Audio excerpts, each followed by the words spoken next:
और जिन वर्गों के नाम पर लालू जी नीतीश जी ने पिछले 30 वर्ष में राज किया, उन वर्गों के लोगों को इसका कोई लाभ नहीं। जनगणना कराकर नीतीश कुमार लालू यादव ने वो कीचड़ अपने आप अपने मुंह पर लगे की संख्या को गिनने का, वो जनगणना नहीं है, वो सर्वे।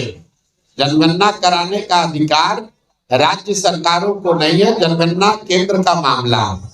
लेकिन उसको आप सर्वे कहिए या जनगणना कहिए, जो सर्वे यहाँ आया उससे कोई दिक्कत नहीं। सर्वे में तो वही बात निकल के आई जो सब लोग कह रहे हैं कि समाज का एक बड़ा वर्ग जिसके नाम पर पिछले 30-35 साल में राजनीति की गई, जिनके वोट से लोग सत्ता में बैठे, उनकी स्थिति, उनके बच्चों की स्थिति जो आज से 30 वर्ष पहले थी, कमोबेश वही है। जातीय जनगणना सर्वे का जो राजनीतिक फायदा उठाने की लोग कोशिश कर रहे थे, पिछले 1 साल से हम कह रहे हैं इसका कोई राजनीतिक फायदा नहीं हो सकता है। और उसका परिणाम ये है, आप देख लीजिए कि जातिगत जनगणना और सर्वे को देशव्यापी मुद्दा बनाकर भाजपा से लड़ने का दावा करने वाले नीतीश कुमार खुद ही अपना दल छोड़कर भाग गए भाजपा की शरण में। अगर जातिगत सर्वे का कोई चुनावी असर होता तो नीतीश कुमार छोड़कर भागते नहीं। तो ये सीधा दिखाता है कोई भी सर्वे, कोई भी जनगणना अगर आप करते हैं, समाज के विभिन्न भागों के वर्गों की स्थिति के बारे में अगर सरकार को उसके बारे में बेहतर जानकारी होती है तो उसमें कोई नुकसान नहीं है। लेकिन सिर्फ जानकारी हो जाने मात्र से लोगों की स्थिति नहीं सुधरेगी। ये जनगणना का विषय नहीं है। पूरे देश को मालूम है कि बिहार देश का सबसे गरीब राज्य है, ये जानकारी तो सरकार के पास है। तो उससे क्या यहाँ गरीबी खत्म हो गई? पूरे देश को मालूम है कि बिहार सबसे अशिक्षित और बेरोजगार राज्य है, तो क्या यहाँ उससे शिक्षा की स्थिति सुधर गई?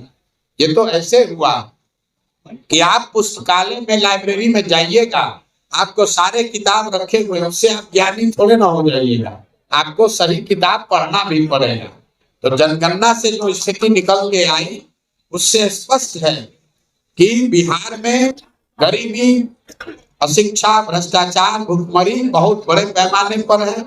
और जिन वर्गों के नाम पर लालू जी नीतीश जी ने पिछले 30 वर्ष में राज किया, उन वर्गों के लोगों को इसका कोई लाभ नहीं मिला है। ये बात पहले उनके विरोधी कहते थे।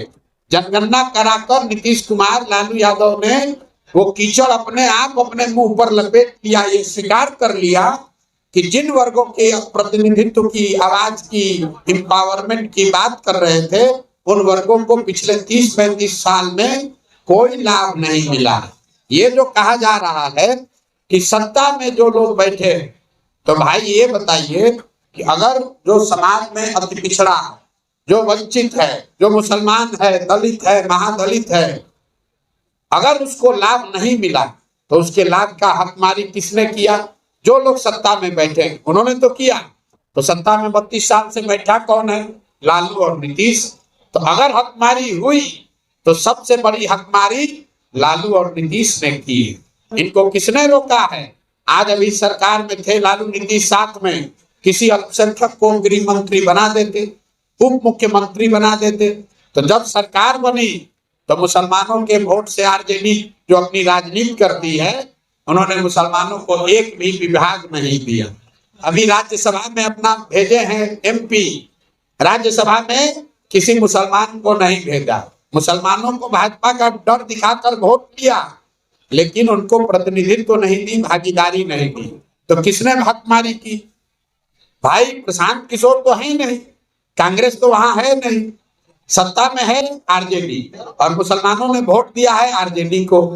और उसके बावजूद अगर आरजेडी आपको हक नहीं दे रही है तो आपका हकमारी वही कर रही है। यही हाल नीतीश कुमार ने किया।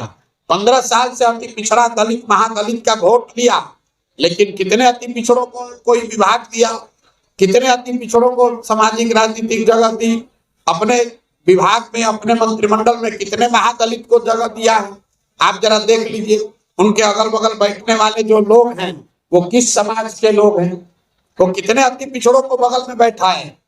यहाँ का गृह मंत्रालय, यहाँ का वित्त मंत्रालय, यहाँ का ग्रामीण विकास, जल संसाधन, पथ निर्माण, ग्रामीण कार्य, ये जितने बड़े विभाग हैं इसमें कोई अति पिछड़ा, कोई मुसलमान नहीं है।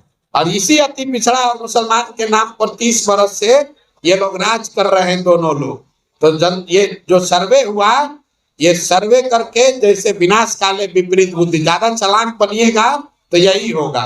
ऊपर वाले ने आप ही के हाथ से ये स्वीकार करा दिया, प्रमाण दे दिया कि जिस 30 साल से मुसलमानों के, अति पिछड़ों के, दलित के, वंचित के नाम पर आपने वोट लिया, उनको आपने कोई हक नहीं दिया। उनकी आर्थिक, सामाजिक, शैक्षणिक स्थिति जैसे 30 साल पहले थी वही आज बनी हुई है।